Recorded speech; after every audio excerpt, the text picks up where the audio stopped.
ప్రతిష్టాత్మకంగా చేపట్టిన స్వచ్ఛదనం పచ్చదనం కార్యక్రమంలో భాగంగా విద్యార్థులతో కలిసి ర్యాలీ నిర్వహించిన ప్రధానోపాధ్యాయురాలు నిజామాబాద్ సిరికొండ మండలం పెద్దవాల్గూడ్ గ్రామంలో జిల్లా పరిషత్ ఉన్నత పాఠశాలలో రోజు పచ్చదనం స్వచ్ఛదనం అనే కార్యక్రమాన్ని నిర్వహించారు. అనంతరం విద్యార్థులతో కలిసి గ్రామ ప్రధాన వీధుల గుండా తిరుగుతూ ప్రజలకు అవగాహన కల్పించారు.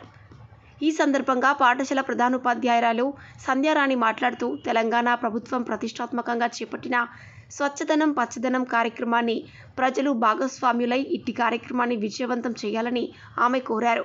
నేటి నుండి 5 రోజుల పాటు ఈ కార్యక్రమం నిర్వహించనున్నట్లు ఆమె తెలిపారు.